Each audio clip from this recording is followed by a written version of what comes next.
এই তোমার এক সপ্তাহ ধরে মাথা ব্যথা করতেছে, চলো এমআরআই করে নিয়ে আসি। এমআরআই করতে কত টাকা লাগবে? 8-10 হাজার টাকা লাগবে। ওই টাকাটা আমারে দাও, মার্কেটে একটা শাড়ি দেখছি, ওইটা কিনে নিয়ে আসি। আর তোমার মাথা ব্যথার কি হবে?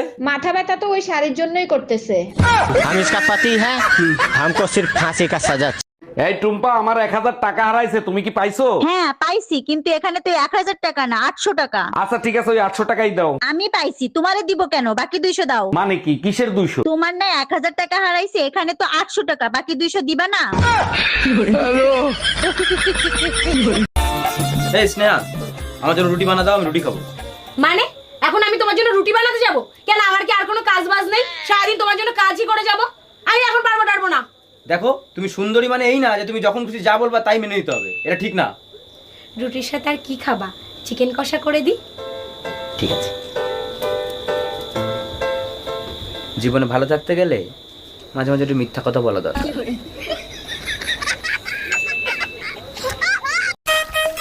কিরে কি করছিস এখানে? কেন, দেখতে পাচ্ছিস না শরবত বানাচ্ছি? যত সব পাগলের দল। তোর স্বভাবের জন্য না লোকে তোরা পাগল বলে। এখন এত শরবত খাবে কে?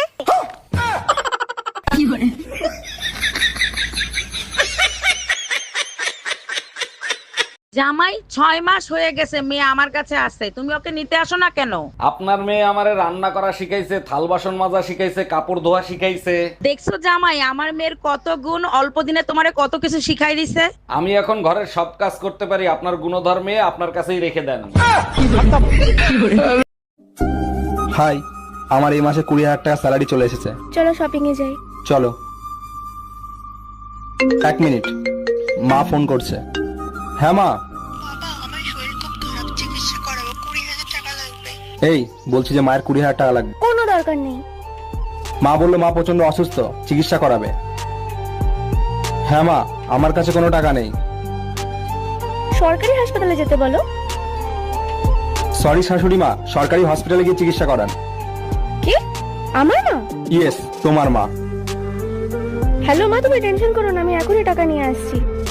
বাহ, তোর মা মা আর আমার মা সরকারি মা। বাহ। আপু, আপনাদের মোটা জায়গাটা একটু দেখাবেন? আরে কথা তো শুনবেন।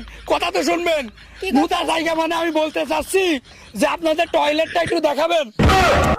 কি সব মনে করে শুধু মারে। এই তাড়াতাড়ি পালাও, আমার বর এসে গেছে। তাড়াতাড়ি পালাও, আমার বর এসে গেছে। 1 মিনিট, তোমার বর তো আমি, তুমি আমাকেই পালাতে বলছো কেন? আচ্ছা, তুই যদি আমারই বর হোস্টেলে পালাচ্ছিলি কেন, বাজে ছেলে একটা? এই যে আপু। জি ভাইয়া বলেন। আপনাকে না নায়িকাদের মতো লাগতেছে। ও থ্যাংক ইউ। আচ্ছা, আপনার বিয়ে হয়েছে? জি 3 মাস হলো বিয়ে হয়েছে। আপনার হাজবেন্ড কি করে? আমার হাজবেন্ড এখন আফসোস করে। হ্যাঁ বাবা, ও সবসময় শুধু আমাকে ভয় দেখায়। তুই শুধু ওকে ফোনটা দে। হ্যাঁ হ্যাঁ দিচ্ছি, এ নাও ফোনটা ধরো। বাবাকে আমি সব বলে দিয়েছি, এবার তুমি ঠেলা বুঝবে। হ্যাঁ বাবা বলুন। এই সব আমি কি শুনছি, তুমি নাকি সব সময় মেয়েকে ভয় দেখাও, এটা কি ঠিক? না না, আসলে বাবা। চুপ করো, শুধু টেকনিকটা বলো, কি করে আমিও তোমার শাশুড়ি মাকে এরকম ভাবে জব্দ করব। ভাইজান, একটা বিপদে পড়ছি, একটু হেল্প করবেন? অবশ্যই হেল্প করব, বলেন কি করতে হবে। আপনার ভাই বাসায় নাই, আমার 1000 টাকা লাগবে, কালকেই দেব। আমি এক কাজ করেন, 2000 নেন, আজকেই দেন। আমি টাকা ফেরত দেওয়ার কথা বলছি। Bye bye, tata, good bye. Sir, আমি একটা ব্যাংক অ্যাকাউন্ট খুলবো, আমাকে একটা ব্যাংক অ্যাকাউন্ট খুলে দেন। ভোটার আইডি কার্ড আর জন্ম নিবন্ধন দেন, এক্ষুনি অ্যাকাউন্ট খুলে দিচ্ছি। স্যার, ভোটার আইডি কার্ড তো আছে, কিন্তু জন্ম নিবন্ধন তো নাই। জন্ম নিবন্ধন ছাড়া অ্যাকাউন্ট খোলা যাবে না, যান আগে জন্ম নিবন্ধন করে আসেন। বিশ্বাস করেন স্যার, আমার জন্ম হয়েছে, আর তাও যদি বিশ্বাস না হয় আপনি আমার বাসায় গিয়ে জিজ্ঞেস করেন। আমার বাচ্চা লাগবে, 1 মাসের ভিতরেই বাচ্চা লাগবে। আরে বোকায়, 1 মাসে কি বাচ্চা হয়? বাচ্চা নিতে হলে 9 মাস অপেক্ষা করতে হয়। 1 মিনিট, তুমি না ঠিকাদারির কাজ করো? ঠিকাদারের সাথে বাচ্চার কি সম্পর্ক? বেশি লোক লাগাই দাও, 1 মাসের ভিতরেই হয়ে যাবে।